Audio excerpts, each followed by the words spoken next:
자, 03 용승과 침강.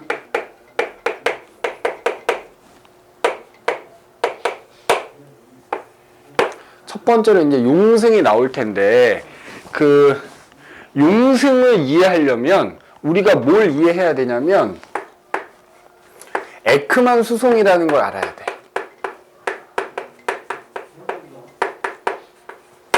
자, 이거 되게 중요하다. 에크만 수송. 그럼 에크만이라는 사람에 의해서 이제 에크만이라는 사람이 얘기한 거겠지. 뭐냐면은 바람이 불어. 그죠? 그러면 우리 원래대로라면 바람이 예를 들어서 이렇게 불잖아. 바람이 만약에 이렇게 불어. 그럼 여기에 이렇게 바닷물 표면이 이렇게 있다고 하자고. 그러면 원래대로라면은 바람이 불면은 그 바람의 방향대로 바닷물이 뭐 해야 돼?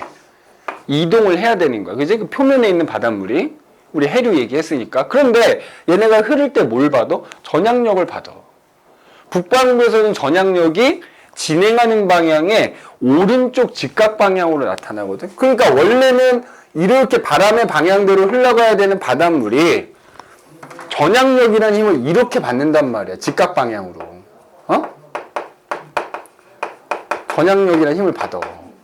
그 결과 실제로 바닷물은 이렇게 흘러간다는 거야. 이렇게. 실제로는. 알겠어?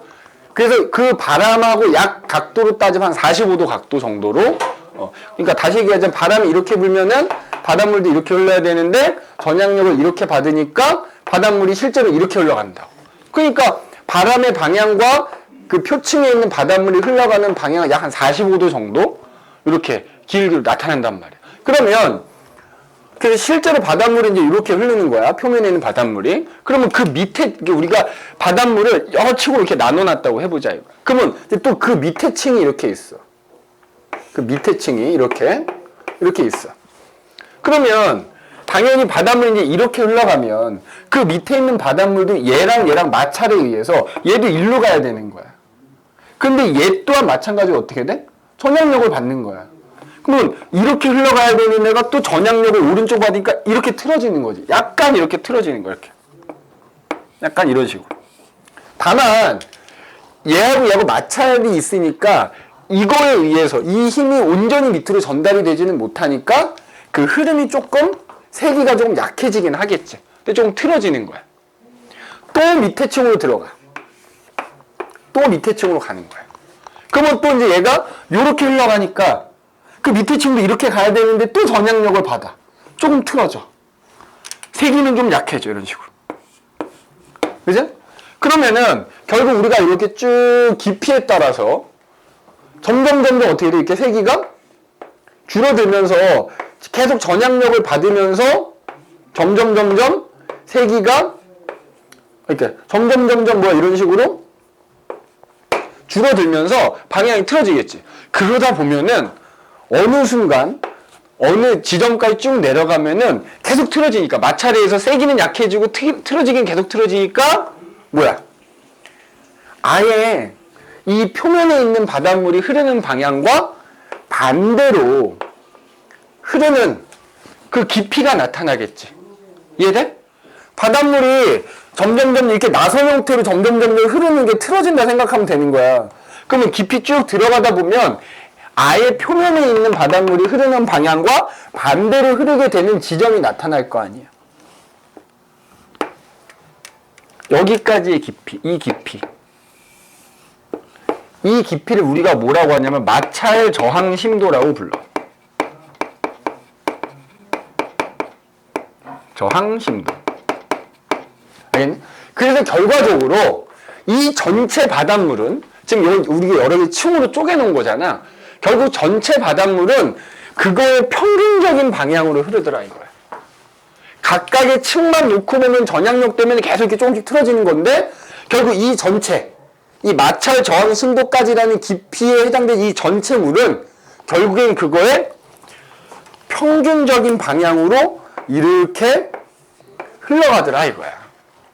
이 흐름, 이 각각의 층들 바닷물이 흐르는 방향 다 다르지만 이 전체 바닷물은 그거의 평균적인 방향으로 흘러가는데 이걸 우리가 에크만 수송이라고 한다고. 그래서 결론부터 얘기하자면 이거야. 봐봐. 바람이 이렇게 불잖아. 그럼 그 바람 때문에 그 밑에 있는 전체 바닷물은 바람과 오른쪽 직각 방향으로. 전체 바닷물은 오른쪽 직각 방향으로 흐르게 되는 거야. 그럼 결국 뭐랑 같은 방향으로 흐르는 거야? 소민아, 뭐랑 같은 방향으로 흐르는 거야? 자, 그러니까 결과적으로 얘기한 이 전체 흐름은 결국 바람과 직각, 오른쪽 직각 방향이 되거든, 북반구 기준으로. 그러면 전향력 방향하고 같은 거지.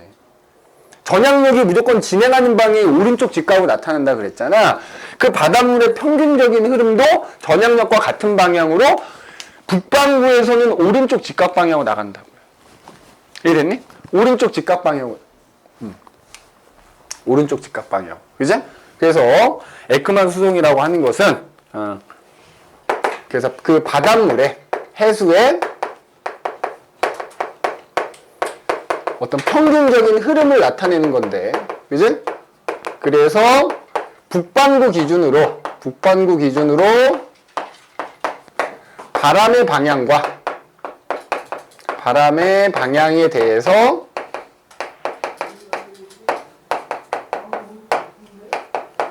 오른쪽 직각 방향으로 흐르게 된다 이거야. 전향력이 나타나는 방향과 같은 방향이다 이렇게 생각하면 돼. 알겠어? 그래서 앞으로 바닷물이 흐른다 그러면 다 그 에크만 수송에 의한 흐름을 말하는 거니까 북반구는 무조건 바람이 부는 거에 대해서 오른쪽 직각 방향. 알겠어? 바람이 부는 거에 대해서 오른쪽 직각 방향 생각하시면 됩니다. 남반구는 반대가 되겠지? 바람이 부는 방향에 왼쪽 직각 방향으로 바닷물이 흐른다 이거. 그러니까 이걸 이해를 해야 용승하고 침강이라는 게 이해가 된다 이거지. 그럼 용승은 뭐냐? 말 그대로 깊은 곳에 있는 바닷물이 표면으로 올라오는 거야. 물을 공기라고 생각하면 돼. 공기가 많은 데서 적은 데로 이동하듯이 바닷물도 많은 데서 적은 데로 가준다 이렇게 생각하면 되는 거야. 그럼 이제 첫 번째 용승. 자, 말 그대로 저 심층에 있는 바닷물이 표면으로 이렇게 올라오는 현상을 우리가 용승이라고 한다 이거야. 침강은 그 반대가 되겠지. 그래서 이제 용승이 또 거기 보면 여러 가지 종류가 나와. 뭐 어디서 일어나느냐에 따라서. 그지? 그래서 표층 해수가 다른 곳으로 이동할 때 이를 보충하기 위해서 심층에 차가운 해수가 표면으로 올라오는 현상이다 이렇게 되죠. 근데 그 앞에 중요한 말이 있지. 바닷물을 채우기 위해서 올라온다 이거야. 자, 그러니까 예를 들자면 이거지. 만약에 여기 있는 바닷물이 일로 갔어. 그럼 여기는 바닷물이 부족해지는 거 아니야. 그럼 이걸 채우기 위해서 올라오게 된다고요. 이해됐어? 그럼 우리 그러니까 물이 이런 거지. 만약에 여기 있는 물이 주변으로 빠져나갔다면 수면이 이렇게 되는 거잖아. 여기는 수면이 낮아질 거고 여기 수면이 높아질 거 아니야. 그러니까 해수면이 그만큼 낮아졌다는 얘기, 물이 그만큼 비었다는 얘기지. 그러니까 그거를 채워주기 위해서 밑에서 차가운 물이 올라온다 이 얘기인 거지. 그럼 반대로 이 옆은 해수면의 평균적인 해수면에 비해서 이쪽에 있는 바닷물이 일로 왔으니까 여기 높아졌지. 물이 많아졌지. 많아지면 내려갈 거라고. 이게 용승이면 이게 침강인 거야. 정확히 반대인 거야. 알겠니? 거기 보면 근데 용승과 침강의 종류에서 나오는데, 그래서 일단 용승부터 얘기할게. 용승의 종류. 침강도 그냥 같이 합시다. 어차피 반대니까. 그래서 침강은 반대로 표층의 해수가, 이제 표층의 해수가 많아진 거야. 많아져서 그게 어디로? 아래로? 수면 아래로 이제 깊은 곳으로 내려가는 현상이지. 아래로 내려가는 현상. 뭐 이렇게 볼 수 있겠지? 그러니 그 밑에 보면은 용승과 침강의 종류 그래서 나와.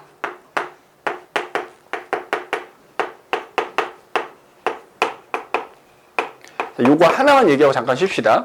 첫 번째가 연안용승, 연안침강이라는 게 있어. 연안이면 뭐지? 바닷가, 바닷가. 해안가에서 용승이 일어나거나 침강이 일어나는 경우. 자, 연안용승이라는 거 한번 봐볼게요. 자, 이것도 이제 우리가 북반구하고 남반구로 나눠서 사실 생각을 해야 되는데, 여기 연안, 침강이라고 할게요. 잘 봐봐. 여기가 해안가야. 여기가 육지야. 육지입니다. 여기 바다. 여기가 이제 바다고, 여기가 육지인 거야. 자, 부는데, 바람이 부는 거야, 바람. 이 해안가에 바람이 부는데, 자, 만약에 바람이, 이렇게 불어. 바람이. 자, 바람이 이렇게 불면 어떻게 되지? 방금 얘기한 에크만 수송에 의해서 북반구에서는, 지금 북반구 기준 얘기하는 거야, 선생님 지금. 북반구 기준으로 연안용승과 연안침강을 얘기하는 겁니다. 바람이 이렇게 불면은 방금 얘기한 에크만 수송에 의해서 바닷물이 어떻게 되지? 바람이 부는 방향의 오른쪽 직각 방향으로 흘러가거든, 이렇게. 맞지?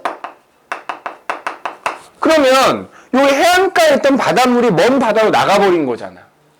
그럼 여기 해안가는 물이 적어졌잖아.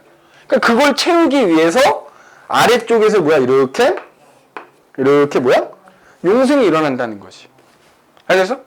용승이 일어난다는 거. 연안 용승이 되는 거지. 그러니까 어떤 바람이 불어야 되는 거야? 우리가 이제 이렇게 방위 표시하면은, 그러니까 이게 따지면은 우리 왜 동해안, 서해안 이렇게 얘기하잖아? 그럼 여기가 육지고 여기가 바다면 이쪽이 서해안이 되는 거지. 맞지? 서해안이 되는 거잖아? 그러니까 대륙의 서해안이라고 생각하면 돼. 대륙의 서해안에서, 침강은 좀 이따 쓸게. 자, 대륙의 서해안에서, 그지? 서해안에서, 여기다 같이 쓸게. 연안용승, 연안침강. 18이 좁으니까. 대륙의 서해안에서 만약에 북풍이 부는 거지. 우리 바람은 불어오는 쪽에 이름을 갖다 붙이잖아. 그러면 지금 이렇게 방위 표시가 되어 있으면 북쪽에서 남쪽으로 불기 때문에 이거 무슨 풍이 되는 거야? 준호야? 북풍. 그래서 서해안에서 북풍이 불면 그 결과 뭐가 일어난다? 용승이 일어난다고요. 알겠어? 자, 그런데 만약에 바람이 반대로 부는 거야. 여기가 육지고 여기가 바다인데 바람이 예를 들어서 이렇게 불어. 남풍이 부는 거야, 남풍이. 그럼 바닷물이 어떻게 된다고? 평균적으로 오른쪽 방향으로 이동할 거란 말이야. 이게 지금 바람이라면. 에크만 수송에서 바닷물은 저 먼 바다에서 육지 쪽으로 이렇게 들어오게 된다. 그러면 해안가에 바닷물이 많아지겠지? 그럼 그 결과 어떻게 된다고? 침강이 일어나게 된다고. 그래서 만약에 북풍이 불면 용승이 일어나는 거고, 남풍이 불면 뭐가 일어난다? 침강이 일어나게 되는 거지. 침강이. 그지? 대륙의 서해안에서. 자, 그럼 반대로 동해안을 갖고 얘기해 볼게. 봐.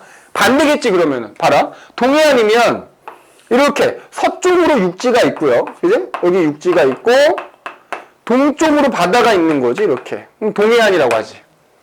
그럼 자, 여기서 바람이 이렇게 불어. 그럼 무조건 북반구 기준이라면 바닷물은 오른쪽 직각 방향이 이렇게 가겠지? 그러면 해안가에서 먼 바다 쪽 바닷물이 빠져나가는 거잖아. 그럼 그걸 채우기 위해서 뭐가 일어나? 용승이 일어나는 거야. 그러니까 대륙의 동해안에서는, 그러니까 반대야 반대로 쓰면 되겠지? 뭐가 불면? 남풍이 불면 용승이 일어난다 이거지. 그러면 침강은 북풍이 불면 침강이 일어나겠지? 맞니? 이렇게 되는 거야, 이렇게. 그럼 남반구는 어떻게 되겠어? 이게 북반구라면, 이게 북반구라면 남반구는 어떻게 되겠냐고.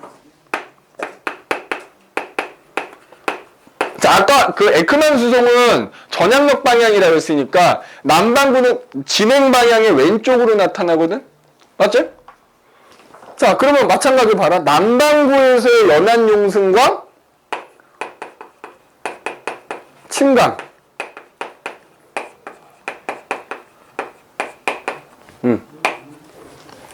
자, 얘도 마찬가지로. 남반구에 있는 대륙에서의 서해안.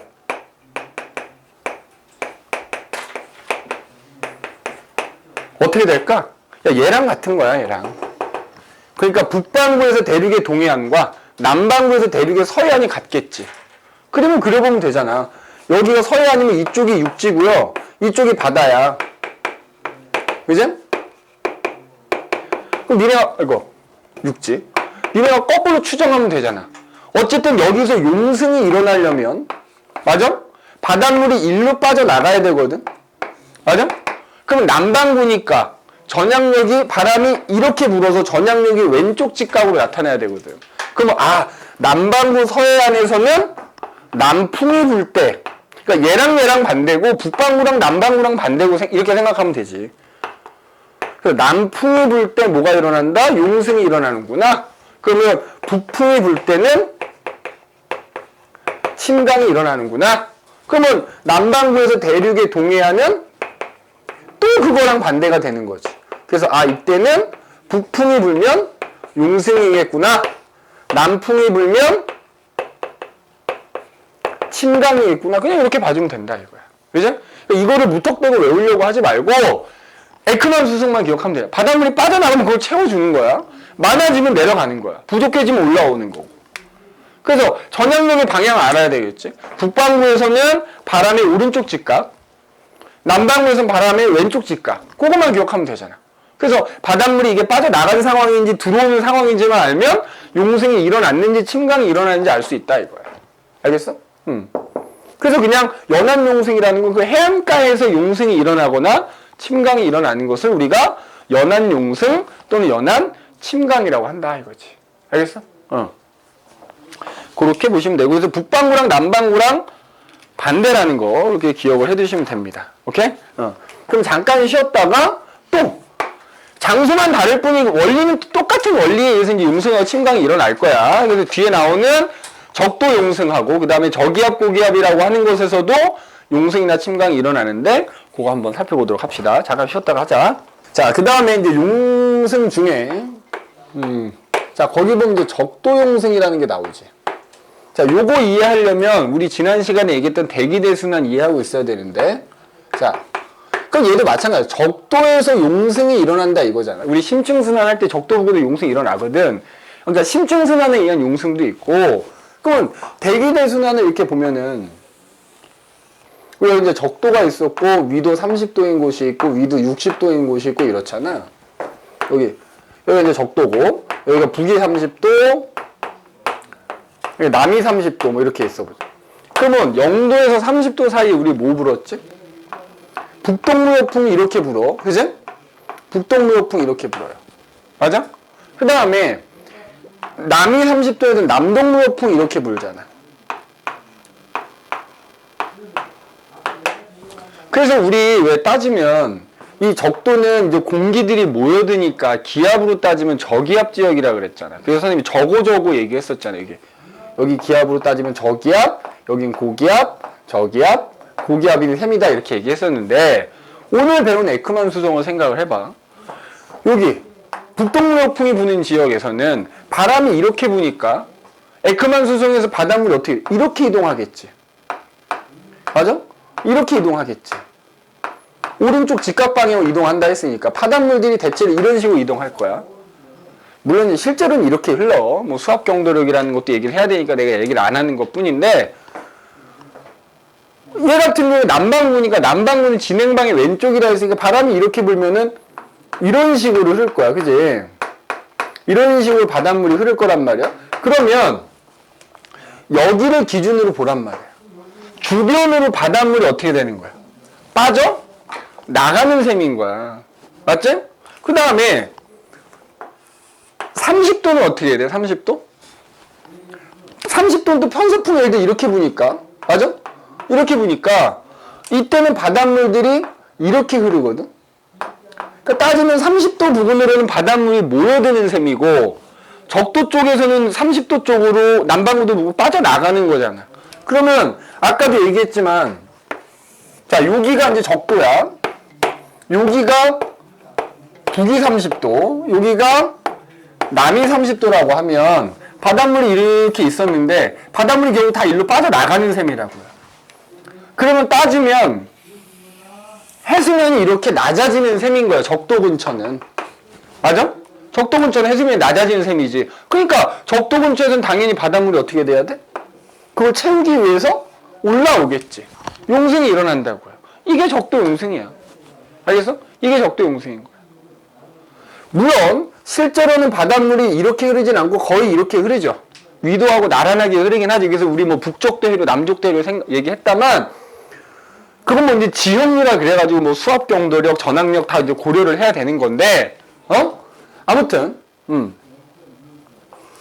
어쨌든 이제 적도 기준은 결국 바닷물에 빠져나가는 셈이기 때문에 그걸 채우기 위해서 적도 부근에서는,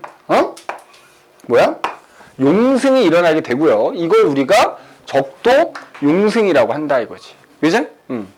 별거 없습니다. 적도에서 용승이 일어난다라고 하는 거지. 그러면 적도에서 물이 왜 빠져나가는지만 생각하면 되는 거야.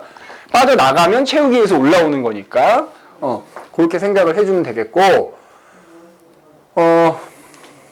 그 다음에 그 밑에 보면 이제 저기압과 고기압에서의 그지?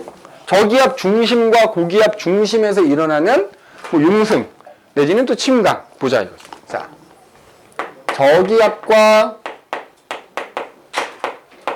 고기압에서의 용승과 침강. 선생님 이번에 되게 굳은 마음을 먹었어.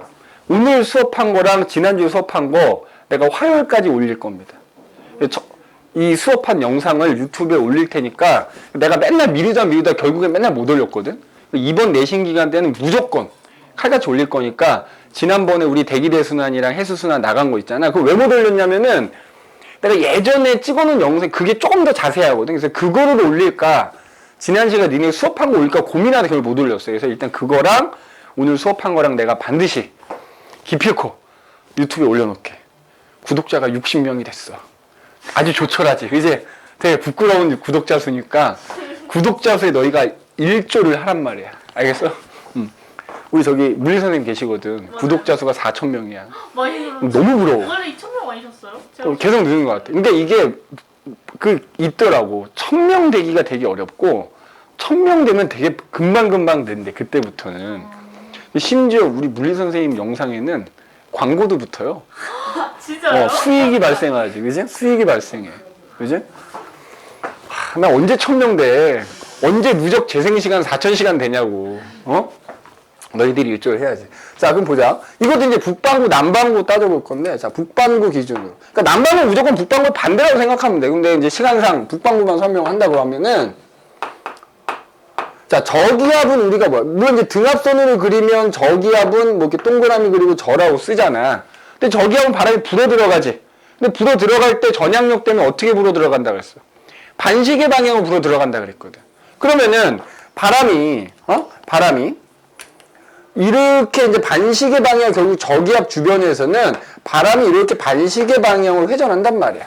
그럼 결국 이제 저기압 불어 들어가겠지? 그럼 이 초록색이 지금 바람이라고 하면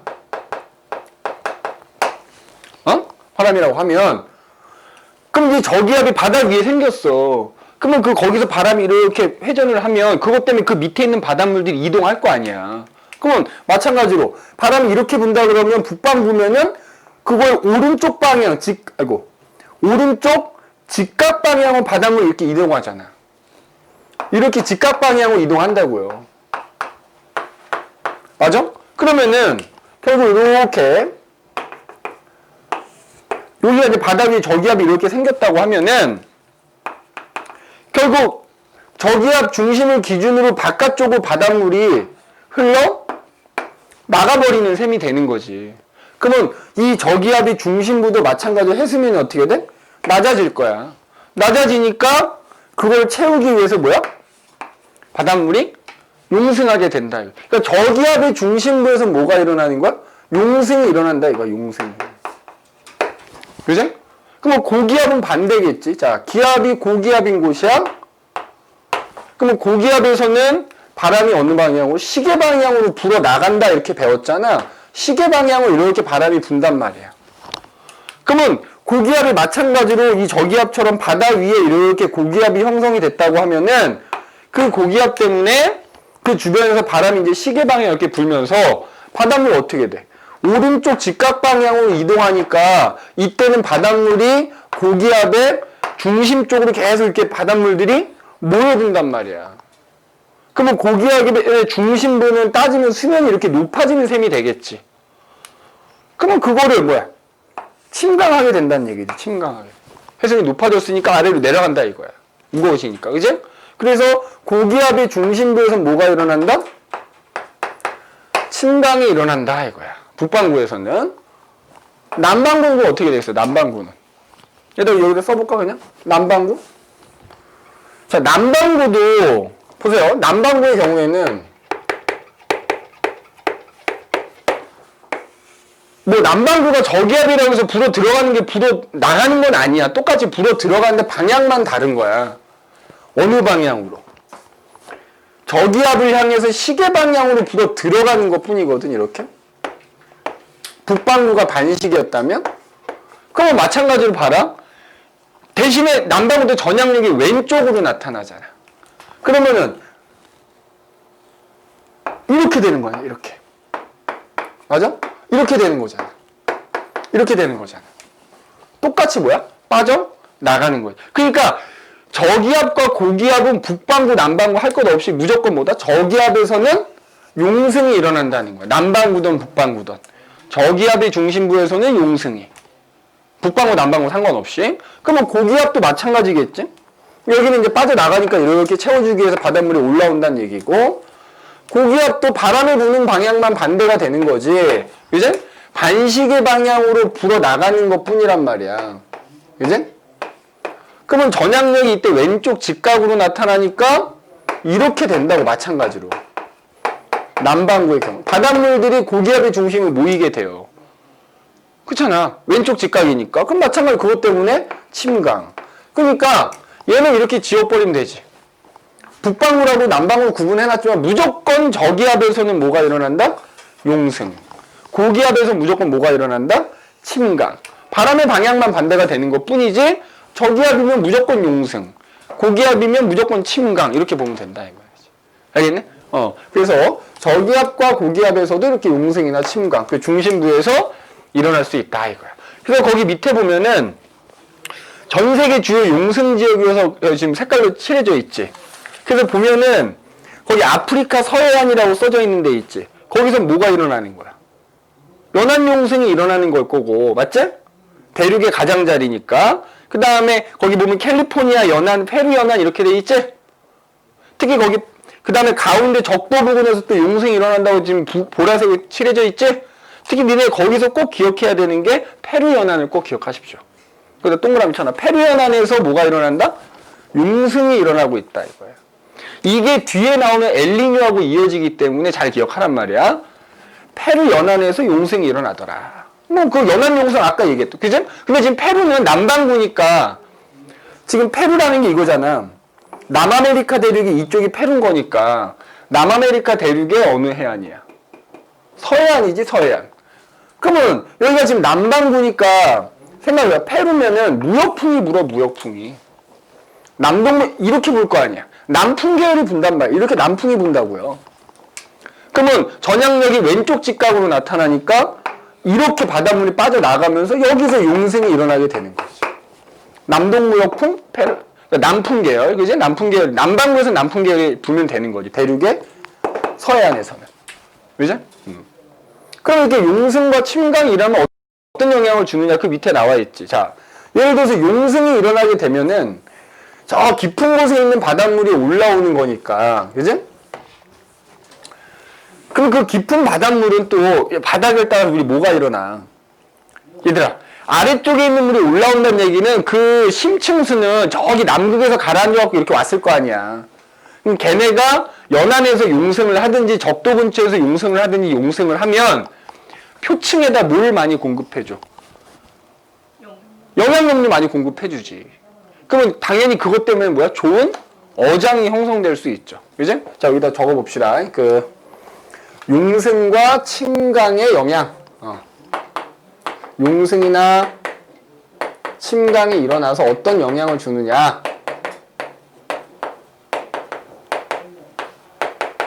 자, 뭐 예를 들어서 방금 얘기했듯이 심층수가 용승하면서 저 깊은 곳에서 올라오는 거니까 영양염류가 그지?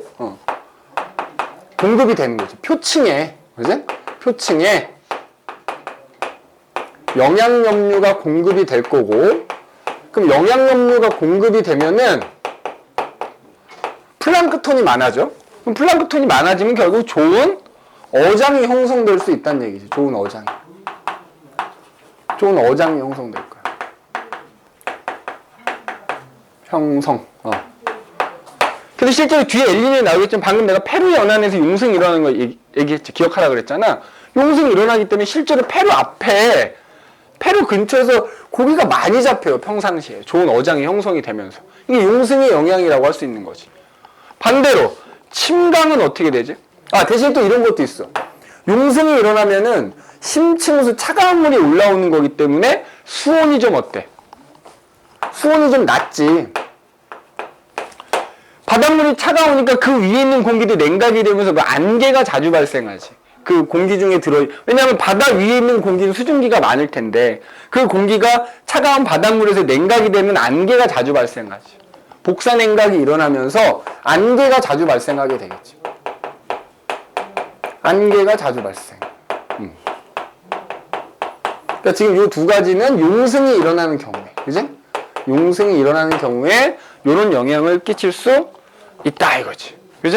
근데 저기압에서 용승이 일어났는데 왜 강수량이 적어요? 아니. 저기압이 바다에 생기면, 그지? 근데 강수량이 적은 거 뭐냐면 그런 거지. 예를 들자면, 그러니까 이거는 이제 무슨 얘기냐면 연안용승을 생각합니다. 이거는 그냥 바다에 저기압이 생겼을 때 그 저기압 중심부에서 바닷물이 올라올 수 있다라는 거지. 근데 어쨌든 공기는 저기압인데 처음에 저기압이었어. 바닷물이 올라왔어. 공기가 냉각되면 하강기류가 생겨버리고 저기압이 사라지겠지 그러면. 이해돼? 그러니까 꼭 이거 생각하지 말고 용승이 일어난 바닷물이 차가워. 그럼 그 위에 있는 공기가 냉각이 되니까 안개가 자주 끼는 것도 끼는 거지만 공기가 냉각되면 공기가 하강하거든? 그지? 공기가 하강하니까 하강기류가 생기면 결국에는 구름이 사라지게 되니까 그지? 강수량이 적어진다 이거지. 안개가 자주 발생하고 강수량이 적어지는. 그지? 그러니까 왜 저기압인데 강수량이 적어요가 아니라 처음엔 저기압이 생겼어. 그것 때문에 용승이 일어나. 그래서 만약에 공기가 냉각이 되면 저기압이 사라지겠지. 고기압으로 바뀌겠지. 그지? 그러니까 이거는 이제 저기압이 만들어졌을 당시에 그렇게 용승이 일어날 수 있다라는 거지. 저기압인데 왜 강수량이 이거랑은 조금 이제 그 이후의 일을 생각하면은 이해가 되겠지. 강수량이 적어지겠지. 그렇지 않은 경우에 비해서 적어진다는 얘기인 거지. 그지? 이 용승이 영향. 자, 침강의 영향. 자, 예를 들어 침강은 표층에 있는 바닷물이 가라앉는 거잖아. 그럼 사실은 표면에는 산소가 어때? 많잖아. 용존산소가 풍부한 게 심층까지 공급이 되는 거지. 그럼 그 깊은 바닷속에 사는 해양 생물들한테 산소를 공급하는 역할을 하겠지. 그래서 용존산소가 풍부한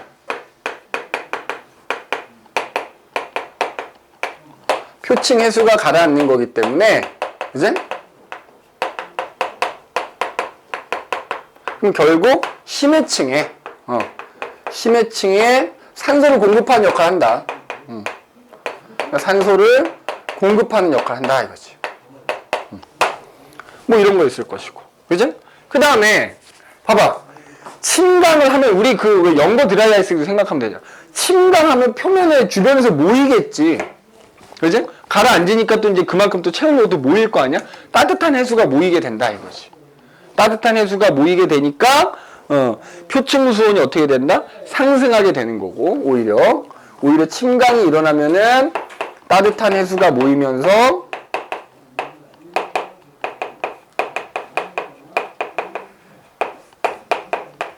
수온이 상승하게 되는 거고, 그 결과 수온 약층의 깊이가 어떻게 된다?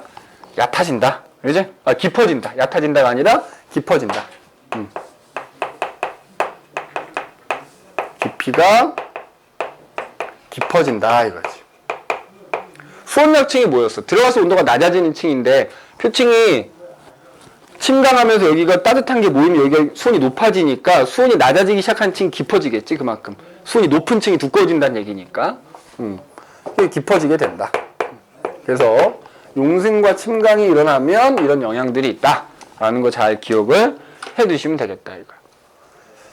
자, 그래서 이제 우리가 용승과 침강에 대해서 살펴봤고요. 그 뒤에 넘기면 이번에는 이제 사실 이 소단원에서 무조건 시험에 나오는, 이거는 뭐 모의고사에도 그냥 너무 단골로 나온 엘니뇨, 라니뇨, 별표 한 100만 개를 해도 감이 부족함이 없다고 말할 수 있는 엘니뇨, 라니냐가 있어요. 엘니뇨, 라니냐. 자, 엘니뇨, 라니냐 현상.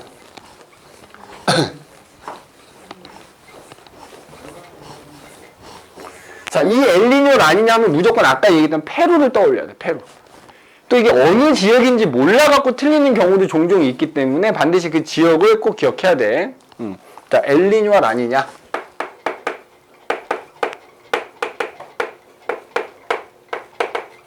자, 뭐 이게 라틴어라 그러죠. 엘니뇨는 신의 아들, 라니냐는 신의 딸.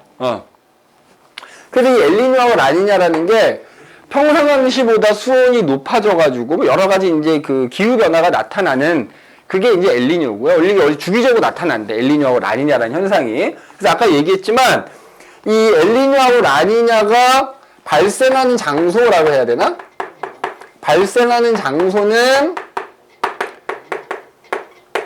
페루라는 나라하고요.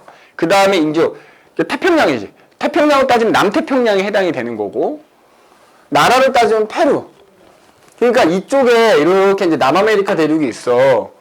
여기가 이제 예를 들어서 적도 근처야. 여기가 적도야. 그럼 페루가 한 요쯤에 있단 말이야, 요 나라가.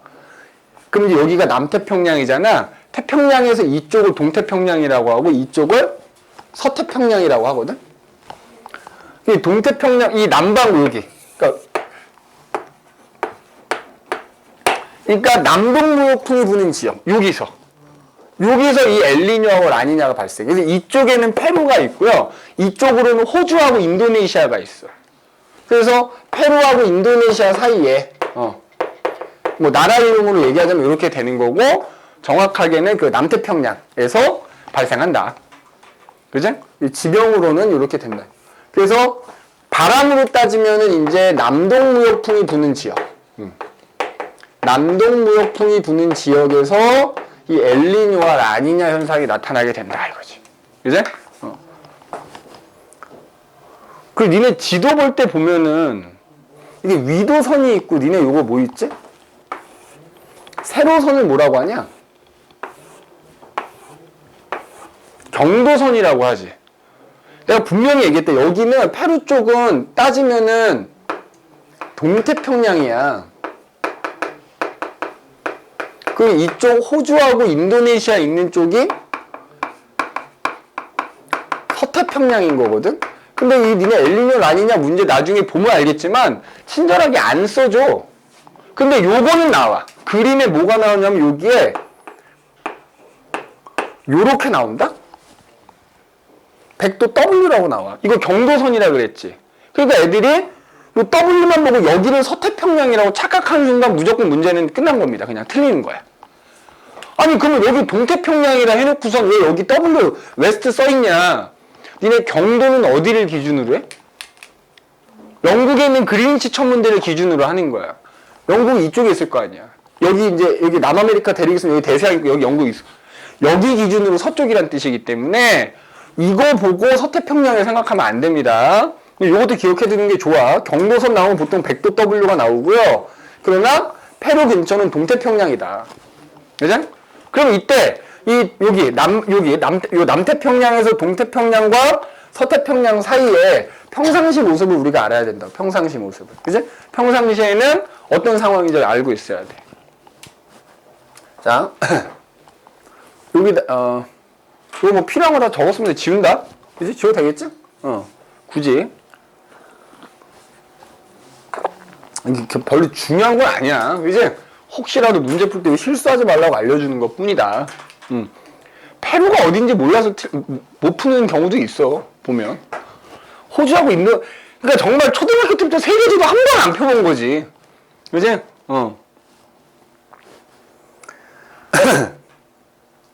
그러니까 그런 지명도 좀 알고 있는 게 좋다 이거야. 지명도 좀 알고 있는 게 좋다.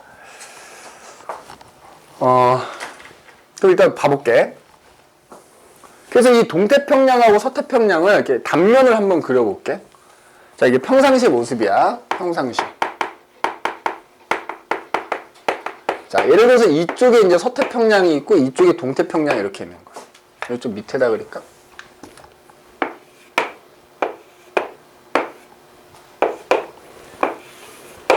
이렇게 태평양이 있어. 그지? 여기가 이제 내가 이제 동태평양이고 여기가 서태평양이에요. 자, 그러면 이제 여기는 아까 이제 남반구 남동무역풍이 부는 지역이라서 평상시에는 무역풍이 이렇게 불어요. 동태평양에서 서태평양 쪽을 불어. 전반적인 방향이. 무슨 바람이라고? 남동? 이것도 남동 무역풍이라고는 안 나와. 근데 그냥 알고 있어야 돼. 무역풍이 불어. 정확하게 남동 무역풍이 불죠. 그럼 그것 때문에 우리 무역풍 때문에 흐르는 해류 있었지. 뭐 있었지? 대표적인 게? 북쪽도 해류하고 남쪽도 해류가 있었지. 그러면은 요 표면에 있는 바닷물이 이렇게 흐르지. 요거 무슨 해류? 남쪽도 해류, 남쪽도 해류. 이렇게. 남쪽도 해류가 흐를 거야. 그 다음에 니네 남쪽도 해류, 북쪽도 해류 사이로 뭐가 흘렀지? 반대로? 적도반류라는 게 흘렀지. 뭐 하여튼 뭐 그냥 이렇게 흘러. 이렇게 이런 식으로. 그림에 보통 이렇게 나와. 그리고 아까 얘기했지만 요 페루 근처에서는 그러면 이제 바닷물이 이렇게 나가잖아. 그러니까 뭐가 일어나? 아까 이 페루 연안에서 뭐 일어난다고? 용승이 이렇게 일어난다고요. 용승이. 그지? 여기가 동태평양 쪽에, 나라로 따지면 여기가 페루란 말이야. 페루. 여기가 이제 오스트레일리아, 호주라고 할게요. 호주. 자, 그러면은 평상시 때 이런 모습이다. 그러면은 평상시에는 동태평양의 수온이 어떻겠냐? 차가운 심층수가 오르니까 수온이 여기가 낮아. 맞지? 상대적으로 여기는 수온이 어떻게 돼? 높지. 자, 수온이 높으니까 어떻게 돼? 그 위에 있는 공기도 따뜻하겠지. 따뜻한 공기는 뭐 한다? 상승을 한다. 맞지? 근데 여기 바다 위니까 수증기가 많은 공기가 상승하니까 구름이 열라 만들어질 거고요. 맞니? 열라 이렇게 만들어질 거고 그 결과 어떻게 돼? 비가 오겠지. 맞아? 그래서 이쪽 서태평양 쪽은 강수량이 되게 많아서 홍수가 발생할 확률이 높죠. 홍수. 홍수가 발생해. 반면에 동태평양 아까 얘기했지. 용승이 일어나니까 수온이 낮잖아. 그러니까 복사냉각 이러면서 오히려 공기가 이렇게 하강하게 되겠지. 하강하면 따지면 고기압인 거 아니야. 그러니까 여기가 기압으로 따지면 이쪽은 이제 저기압인 거고 이쪽은 고기압인 거지. 그래서 결과적으로 이렇게 되는 거야. 여기서 상승한 공기가 이렇게 이동해서 동태평양 쪽에서 이렇게 하강한다 이렇게 보면 되는 거야. 그래서 여기는 오히려 비가 안 오죠. 강수량이 되게 부족해가지고, 그지? 강수량이 되게 적어. 적어서 오히려 뭐야? 가뭄이 발생해. 가뭄. 대신에 방금 전에 얘기했지만 비는 잘 안 온다만 이 페루라는 나라 쪽에 비는 안 온다만 이 바다에서는 아까 얘기했지만 용승이 일어나기 때문에 고기가 많이 잡히지. 좋은 어장이 형성이 되면서 고기가 많이 잡혀. 이게 이제 평소 동태평양과 서태평양의 모습이라고 생각하면 되는 거야. 알겠어? 평소에. 그리고 여기 보면은 이 태평양이라는 바다 위로 이렇게 공기의 순환이 하나 이렇게 생기지. 자, 요 순환을 또 뭐라고 부르냐면은 워커 순환이라고도 불러. 워커 순환. 워커 순환이라고. 이렇게, 그지? 이렇게 순환이 하나 생기잖아. 공기 순환이. 그지? 그걸 워커 순환이라 합니다. 이게 이제 평상시 때 모습이야. 그러면 이제 엘니뇨는, 자, 참고로 엘니뇨하고 라니냐는 서로 반대되는 현상인데, 니네 얘기하자면 라니냐는 그냥 니네 뭐 생각하면 평상시 생각하면 돼. 이거가 정도가 심해진 게 라니냐야. 알겠지? 평상시의 상황이 더 심해진 게 라니냐 때다라고 생각하면 돼. 왜냐면 엘니뇨하고 라니냐가 서로 반대인데, 좀 이따 이제 엘니뇨 들어보면 알겠지만 라니냐는 그 반대여서 이게 더 심해지는 거야. 여기 비가 더 많이 오고 여기 비가 더 안 오고.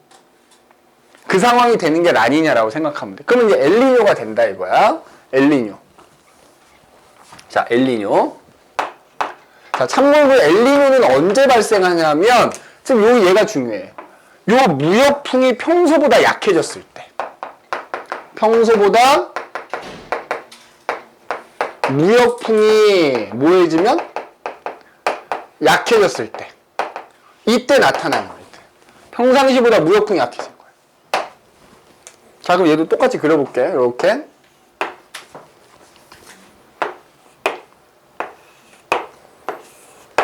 자, 마찬가지로 여기 이제 서태평양이 있고요. 여기 동태평양이 있어.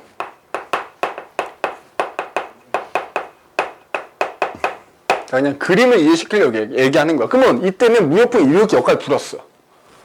그럼 무역풍이 어떻게 돼? 약해진 거야, 약해진 거야. 남동 무역풍이 무지하게 약해진 거야. 맞지? 소민아, 요거만 얘기하고 싶게. 어? 오늘 엄청 졸려한다. 그지? 지금 무역풍, 지금 그림으로 그냥 내가 되게 약하게 표현한 거지. 무역풍이 약해졌어. 자, 그러면 그 무역풍에 의해서 남족도 혈류가 흘러가야 되잖아. 근데 얘가 못 흘러가는 거야. 그러면 상대적으로 뭐가 세질까? 적도 반류가 상대적으로 세지는 거야. 그러면 봐라. 여기 있는 바닷물이 빠져나가야 용승이 일어나거든? 근데 지금 안 빠져나간다고. 무역풍이 약해져가지고. 따라서 평소보다 용승이 어떻게 돼? 못 일어나지. 평소보다 용승이 안 일어나게 되는 거야. 알겠어? 그러면, 자. 얘는 평소보다 수온이 어떻게 돼? 용승이 안 되니까 바닷물이 따뜻하겠지. 차가운 물이 안 올라오니까 평소보다 수온이 높아지는 거야. 맞아? 그러면 상대적으로 여기 있는 바닷물이 가야 되는데 여기는 안 가잖아. 그럼 상대적으로 일로 빠져나가잖아. 그럼 오히려 여기서 용승이 일어나는 상황이 생길 수 있겠지. 그러니까 여기가 오히려 수온이 서태평양 쪽이 수온이 낮아지게 되는 거야. 그럼 봐라. 수온이 높아지다 보니까 원래는 용승이 일어나서 수온이 낮은 대신에 고기가 많이 잡혔거든. 근데 수온이 높아지니까는 어획량이 감소하게 돼버려. 어획량이 감소해. 맞죠? 어획량이 감소해. 그 다음에 수온이 높아지니까 이제는 여기서 증발이 활발하게 일어나겠지. 공기가 상승해. 그래서 마찬가지로 뭐야? 비가 내리지. 그러니까 평소는 비가 안 내리던 동네가 갑자기 많은 비가 내려요. 어? 많은 비가 내려요. 그러니까 강수량이 어떻게 돼? 겁나 많아지는 거지. 많아져서 오히려 대홍수가 발생하지. 안 오던 동네 갑자기 비가 내리면 야 홍수 대비가 잘 돼 있겠냐고. 안 돼 있을 거 아니야. 그죠?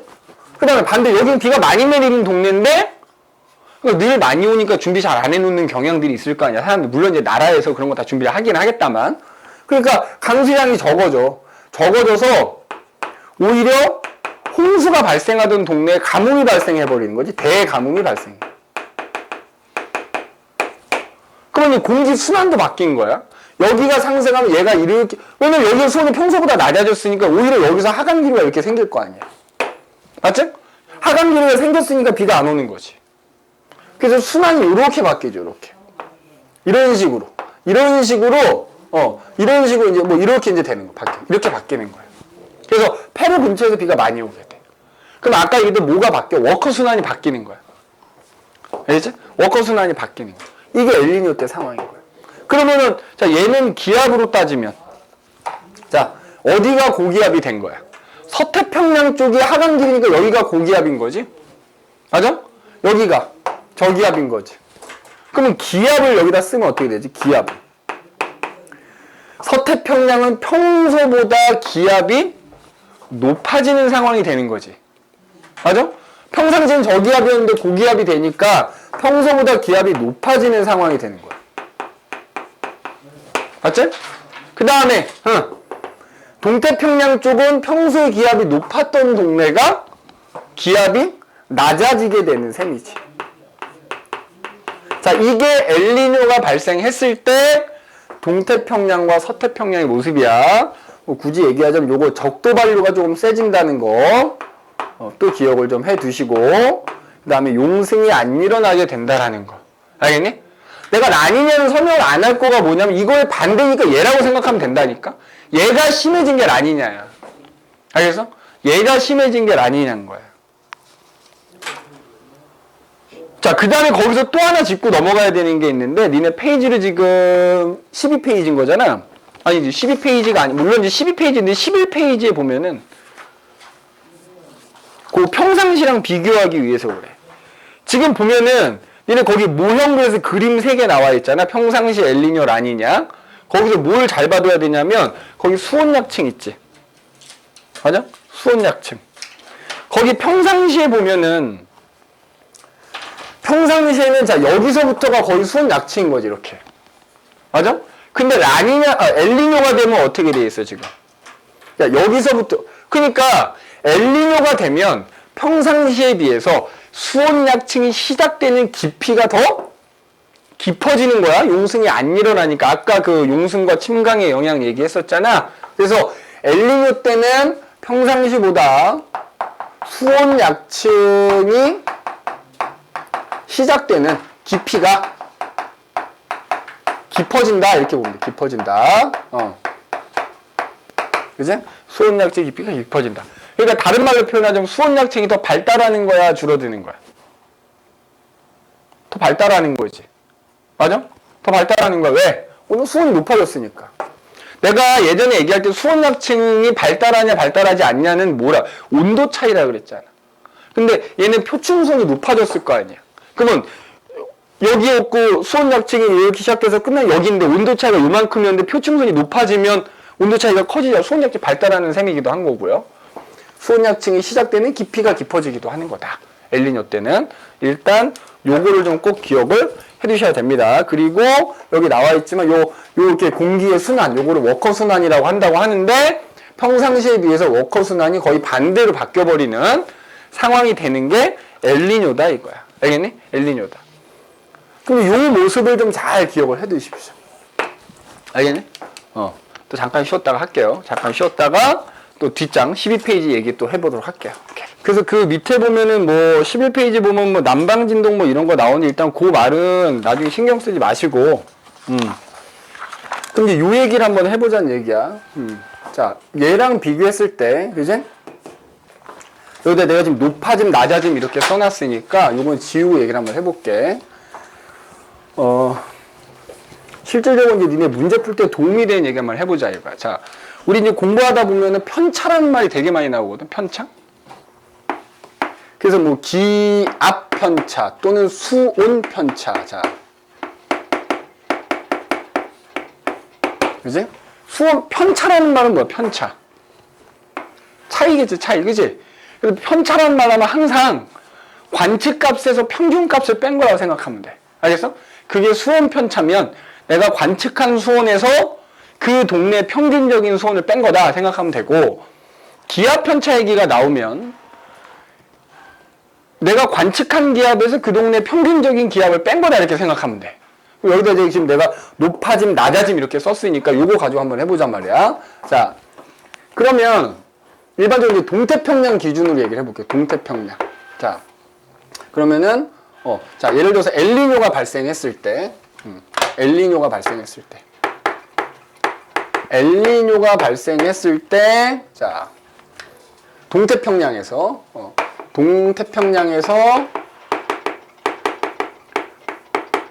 자, 수온 편차. 자, 그러니까 내가 얘기했잖아. 동태평양은 평상시엔 수온이 낮은 동네라고. 그런데 엘니뇨가 되면 높아졌대. 그러면 내가 관측 수온이 높잖아. 평균값은 그거보다 낮은 거잖아. 그럼 수온 편차가 플러스 값이 나오겠어? 마이너스 값이 나오겠어? 플러스 값이 나오겠지. 그치? 그러니까 엘니뇨가 발생했을 때 이 동태평양에서는 수온 편차가 플러스 값이 나오게 된다고. 그럼 라니냐는 무조건 엘니뇨의 반대라고 생각하면 되거든. 그래서 평상시가 더 심해지는 거라 했으니까, 그럼 봐봐.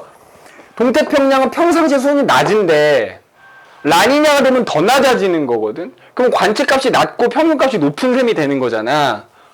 그래서 라니냐가 발생했을 때는 수온 편차가 마이너스 값이 나온다고요. 알겠어? 니네 요거 밑에다 꼭 메모해놔야 돼. 그 다음에 이번에는 기압 편차라는 말이 또 나올 수 있어. 기압 편차. 그럼 기압 편차는 뭐겠어? 말 그대로 내가 관측한 기압에서 평균 기압을 빼주는 거거든? 그럼 봐봐. 동태평양만 갖고 지금 얘기하는 거야. 동태평양의 경우에는, 기압이 낮아진 거잖아. 그러니까 평소에는 높은데, 엘니뇨가 되면 낮아지는 거잖아. 그러면 기압이 낮아졌으니까 낮아진 거에서 높은 것 빼면 마이너스 값이 나오죠. 엘니뇨 때는 마이너스 값이 나오고, 라니냐 때는 플러스 값이 나오는 거야. 알겠어? 어디 기준으로? 지금 동태평양만 갖고 얘기하는 거야. 그 다음에 해수면 편차라는 것도 있어.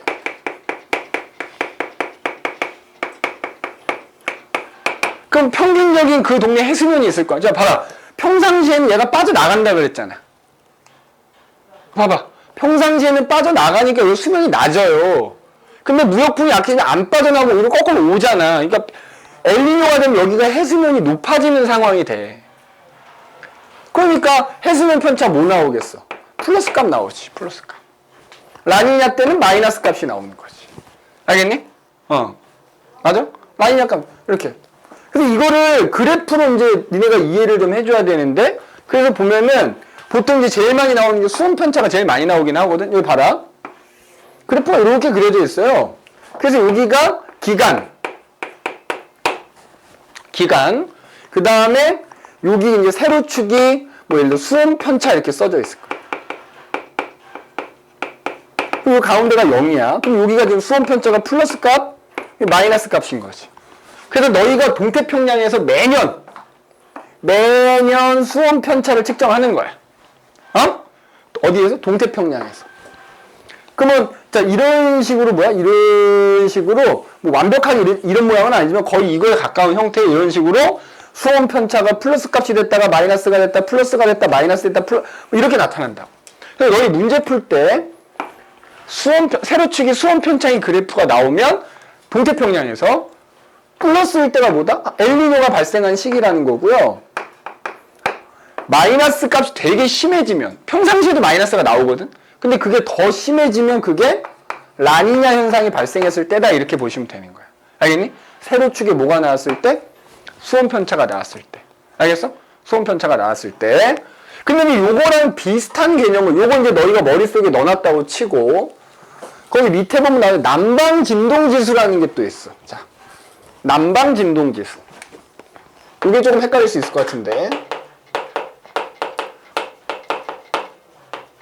그러니까 지금 여기에도 대략적으로 나오지만 마치 진동하듯이 주기적으로 이렇게 계속 오르락내리락 하잖아. 자, 이건 뭐냐면은 여기는 우리 아까 서태평양이 있었고, 이쪽에 동태평양이 있잖아. 그럼 이 동태평양 쪽에 타히티섬이라는 게 있어. 타히티섬.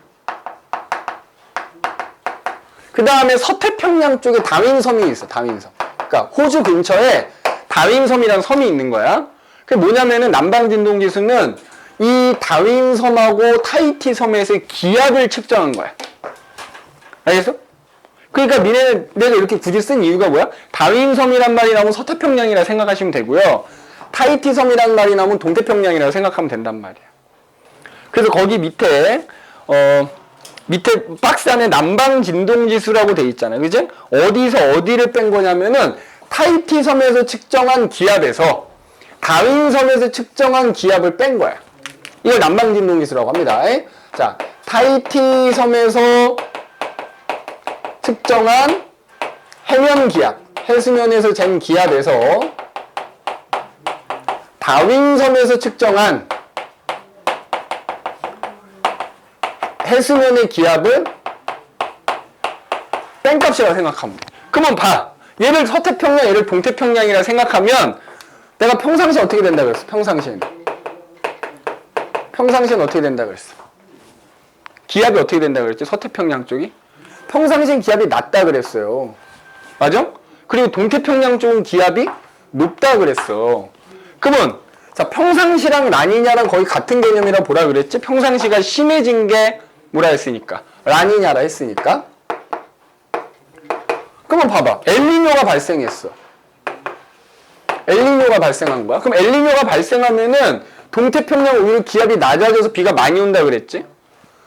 서태평양 기압이 높아져서 대가뭄이 발생한다 그랬지? 자, 그러면은 남방진동지수 값이 어떻게 나? 평상시 또는 라니냐 때는 여기서 요거 빼는 거야. 플러스 값이 나오지. 알겠어? 남방진동지수라는 게 플러스 값이 나온다고, 평상시에는. 엘니뇨 때는 마이너스 값이 나오는 거야. 맞아? 그래서 자, 그 밑에 나오지 그래프가 이렇게 나와. 잘 봐. 여기 세로축에 남방진동지수라고 이렇게 나온다고. 뭐 엔소라고도 하는데, 그러니까 너희가 만약에 엘니뇨 관련된 문제 풀 때 이렇게 그래프가 나오면 세로축을 확인해야 된다는 얘기야. 이 수원 편차는 동태평양이면 동태평양, 서태평양이면 서태평양 한쪽에서만 그 기압 변화를 측정한 거라면 남방진동지수는 동태평양과 서태평양의 차이를 따진 거거든. 그래서 마찬가지로 여기가 0이고 여기가 플러스 값이 나오고 여기가 마이너스 값이 나오면 지금 내가 뭐라고 했어? 평상시 또는 라니냐 때는 남방진동지수가 플러스 값이 나온다고. 그러니까 이런 식으로 여기는 가로축은 똑같이 시간이야. 그래서 연도별로 이제 측정을 해보면 이런 식으로 나타난단 말이야. 아까 마치 진동하듯이 그 그래프가. 그래서 남방진동이라고 표현한단 말이지. 또는 엘니뇨 진동이라고도 한단 말이야. 똑같은 말이야. 그럼 이때는 봐라. 이 그래프에서는 플러스 값일 때가 엘니뇨인 거잖아. 맞아? 근데 이 그래프는 플러스 값일 때가 뭐야? 라니냐인 겁니다. 마이너스 값일 때가 엘니뇨인 거야. 그래서 니는 세로축을 확인해야 돼. 물론 모의고사에서는 거의 얘가 나와요. 남방진동이라는 건 거의 안 나온다고 봐야 되는데 학교 내신에서는 이게 나올 수 있다는 얘기야. 남방진동 지수가 써져 있느냐, 수원 편차가 써져 있느냐. 그래서 어쨌든 그게 주기적으로 계속 마치 진동하듯이 반복이 된다 그래가지고 이걸 우리가 남방진동이라고 표현하기도 하고요. 또는 엘니뇨 진동, 엘니뇨 남방 뭐 이렇게 얘기한단 말이야. 응? 그리고 이 그래프의 차이가 뭔지, 얘는 그러니까 동태평양이면 동태평양, 서태평양이면 서태평양에서의 어떤 그 변화를 나타낸 거라면 얘는 동태평양과 서태평양 사이의 차이다. 그런 차이가 있다라는 것만 기억을 해두시면 되겠다 이거야. 알겠니? 그래서 이렇게 보시면 되겠다. 남방진동지수라는 거. 이게 이제 사실 모의고사에는 안 나오니까 사실 얘만 알아도 되는데 학교 내신 때문에 내가 혹시 몰라서 얘기를 하는 거야. 그러니까 너희도 학교에서 여기 나갔니? 지금? 이거 남방진동이란 말 언급하셨어? 이 부분 온라인에서 그 선생님들 영상 올려놓지 않니? 한번 봐봐. 그래서 이 말을 설명했는지 안 했는지를 봐. 그 내용을 다 보라는 얘기가 아니라 이런 말에 언급이 있었다 그러면 시험에 나올 수 있는 확률이 높다는 얘기인 거지. 준호도 아직 안 나갔으면 학교에서 나갈 때 그냥 요 정도로 끝날 수도 있어. 대부분. 근데 굳이 이거를 근데 내가 거의 못 보긴 했거든. 세와 고는 봤어. 세와 고는 이걸 얘기해. 근데 세와 여고는 또 좀 달라가지고 얘기할 수도 있고 안 할 수도 있으니까 그거만 확인해 보란 얘기야. 왜냐면 이게 헷갈리기 되게 좋거든. 요 그래프 내면은 무조건 플러스 값일 때가 라니냐인데 요 그래프가 나오면 마이너스 값이 나올 때가 라니냐니까 이게 서로 반대가 되기 때문에 이게 틀리기 딱 좋거든. 그래서 요거 좀 잘 기억을 해 두셔야 됩니다. 알겠니? 자, 그래서 엘니뇨 라니냐는 무조건 시험에 나온다. 나와도 너무 잘 나온다. 그래서 요 내용, 그리고 이제 요거에 관한 문제들을 많이 풀어봐야 되거든요. 많이 풀어봐야 되니까 그거 좀 잘 기억을 좀 해둘 수 있도록 하시고, 자, 그 다음으로 이제 우리가 기후변화 요인, 기후변화 파트가 이제 남았거든요. 기후변화 파트가 남았는데 내가 오늘은 일찍 끝낸다고 약속을 했기 때문에 일찍 끝내고, 근데 아마 다음 주에 오면은 기후변화 마무리 할 수 있을 것 같고, 기후변화 마무리 하면은 뭐 별의 물리량 또 들어가면 되는 거니까, 별의 물리량, 아마 준호도 내가 볼 땐 별의 물리량까지 하는 건 시험 범위 넉넉하지 않을까 싶어. 그지? 그러니까는 그렇게 보시면 되고, 그 다음에 준호는 지금 이 나머지 친구들보다 한 주 늦잖아. 그 한 주 사이에 그 앞에 지질시대 선생님이 맨 마지막에 해줄 거야. 그렇게 알고 계시면 되겠고, 자, 오늘은 일단 좀 일찍 마칠게요. 여기까지 합시다.